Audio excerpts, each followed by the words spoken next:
Rick, Merry Christmas Eve. Thanks for joining us. It's a big slate of NBA games tomorrow.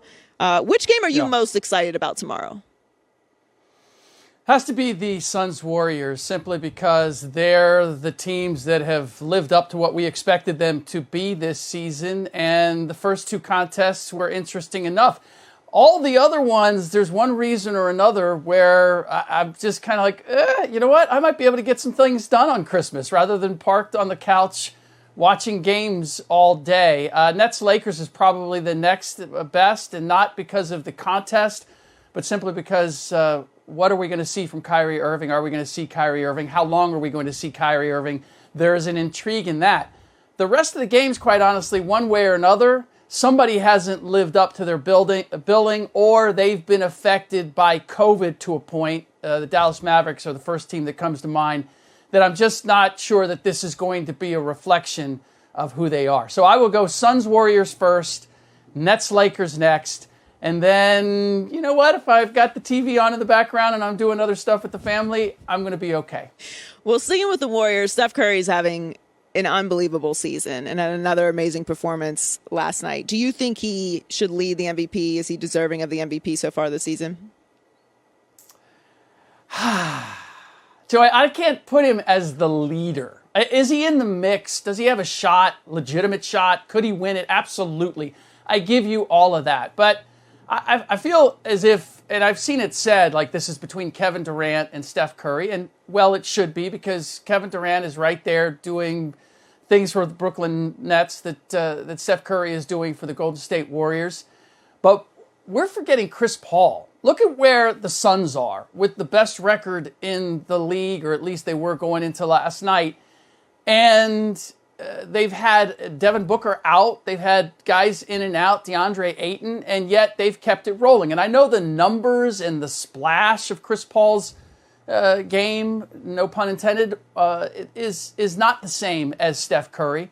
But his leadership and his direction and what he's done with that team, the way he's brought it together and kept them going in spite of what could have been a hangover after getting to the finals last year and not getting there, an emotional hangover, I believe has to be recognized. So I'm good with Steph being there. If you want to just give him like the slight edge, the Kevin Durant toe on the 3-point line edge in the race, I'm okay with that.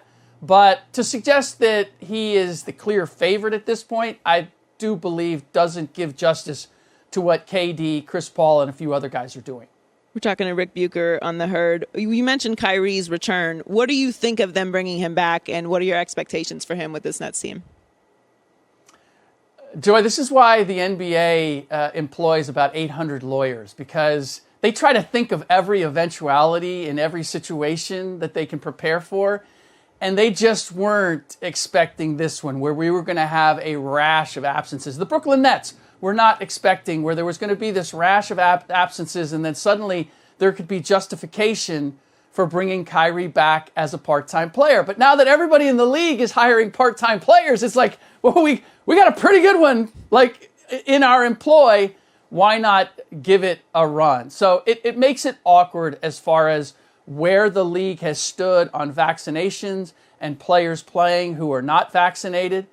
But I understand the circumstance. It is a difficult one. The big question is going to be, what exactly can Kyrie Irving do? Is he in any kind of shape? What is it going to look like to take a player, not an ancillary player, not a complimentary player, not a Joe Johnson type player who's happy to come in and play 6 or 7 minutes and get a shot, but a Kyrie Irving who is, last we saw, a bona fide star and would expect to get the touches and the shots that a star would get. Is he capable of living up to that, not having played all this time and presumably not being in game shape?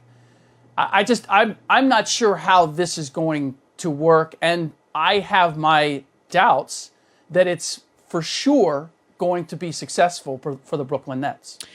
Yeah, I mean, all these leagues are dealing with this crazy COVID breakout with this new variant, and coaches have had to deal with all kinds of different lineups. What are coaches telling you about the difficulty with everything that's going on right now? Well, it just, normally, look, the normal pattern for NBA head coaches, if you have a day between games, is the day before you devise your game plan. And if you have a practice, you run through some of the things that you think are important and you figure out your matchups. And then in the shoot around on game day, you kind of do a refresher. You walk through it. Everybody's got what they've got. You know what your minutes are going to be. You know what your starting lineup, your rotation, your substitution pattern. You have all of that in place. Well, now, because of the testing being ramped up, because of the rash of positive tests, now teams don't find out until 3 or 4 o'clock who has tested negative or positive. So they're going through their normal routine, and then a couple hours before the game, they're finding out, oh, so-and-so is out, this guy's out, and they have to change things on the fly. So you normally have that happen. You go in with your game plan, and then you have an injury, you have foul trouble, you have somebody who has it going, so you play them a little bit longer, you make adjustments. Well, now they're having to make adjustments, major adjustments, before they go into the game. And where we are now is, initially, they were going and they were getting guys that were in training camp with them. So they at least were familiar with the system and they were familiar with those players. Or they got guys who'd played for them previously. There was a level of familiarity. Now, they're going out and getting guys that they've never had before. They've never coached before, that have never played in their system before, and they're adding them in the mix in short order and trying to get them up to speed. So it is, I don't know, it's like being an AAU. So a lot of people complain that the NBA has become an AAU. Well, with this latest turn of events, it's really become AAU even for the coaches. Yeah, I mean, I'm sure it's extremely difficult, but they've got to get through the season, and that's where we are right now with all these leagues. Are just continuously making adjustments. We're talking to Ric Bucher, Fox Sports NBA analyst on the Herd. So, Rick, you are the GM, the all-powerful GM of the Los Angeles Lakers. The great Los Angeles Lakers, right? Really? Wait a minute. Joy, you couldn't pay me enough right now. Okay, but let's say I could write a check for you to do that. All right, let's fantasize. You are that guy right now, or that woman, whoever, right? You're that person. What can you do? What would you do to fix this lineup, to do anything to save this Lakers season where LeBron is playing entirely too many minutes, and it appears that this roster is not constructed to win a championship? Do I get to use the DeLorean from Back to the Future? You can't go back in time. Go back and you can only use the tools, money, and trade deadline that exists right now in the NBA. No DeLorean. Yeah. I allow Frank Vogel to coach this team and utilize it in the best way possible and not give credence to, I have to play my stars a certain way or I have to play LeBron James a certain way. I am going to utilize all the pieces on my bench. That means if Russ Westbrook, if you're going to sit a fourth quarter or you're going to sit a half, you're going to sit a half. Carmelo Anthony, same thing. LeBron James, same thing. The idea going in adding the Taylor Horton, or keeping the Taylor Horton Tuckers and adding the Malik Monks and bringing back Dwight Howard and all of that was that you were going to utilize all of the pieces and mix and match. And quite honestly, I feel as if that has not happened. Russ Westbrook gets to play. Carmelo Anthony gets to play. Everybody gets to play regardless of how they are playing.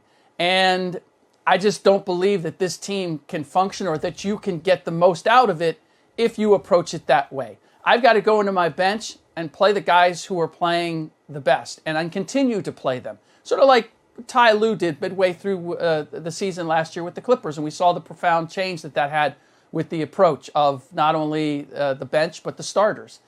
That's not happening. So to me, that's the only way you can squeeze the most out of this Lakers team. But Joy, you're really asking me to do the impossible because I told you, I don't know if it was August, I don't know if it was September, it was October. I'm pretty sure I said it every one of those months. This is not a formula that I expected to work because simply you're looking at the names and the accomplishments and not where they are at this stage of their careers. and how they fit. And for all that LeBron James is giving you, and he's giving you everything that I think he possibly can at this point in his career, the whole idea was that Anthony Davis was going to be a monster. And, well, Russell Westbrook was going to become a more efficient player. And maybe Carmelo Anthony could, with an expanded role, be a little more than he was when we saw him in Portland. And Malik Monk and all the other additions were going to be able to add something. But the truth is, all of those pieces, I would say Russ Westbrook has actually been exactly what you would expect Russ Westbrook to be. Percentage-wise on his shooting, it's actually higher than it was last year. And three-point-wise, I think he's shooting higher than he has in his career. So as much as everybody wants to bag on Westbrook, I don't see that as the problem. Anthony Davis, not playing up to what you wanted him to play and now being out. Carmelo Anthony, not being as consistent as we saw him in Portland, or at least that I recall. Dwight Howard, not being the Dwight Howard that we last saw in a Lakers uniform. So all of the things that had to go just right have gone all wrong. So you're asking me to fix something that I didn't think was going to work at its best to begin with, and now has gone the other direction. So Merry Christmas to you too, Joy. Thank you, Rick. I think that's a good suggestion, though. I think that's actually a very realistic solve. If, it's the only one. Actually, I mean, you're asking me to draw. You're asking me to fix an impossible situation. That's the best I can do. I think you did a good job, Rick. Well, thank you very much for joining us on Christmas Eve. Enjoy the holiday and be safe, Rick. You got it. Hi, everybody. Thanks for watching. Subscribe here to get the latest from the show. Also, be sure to check out more of the best clips from The Herd or go watch a few segments from other shows on FS1.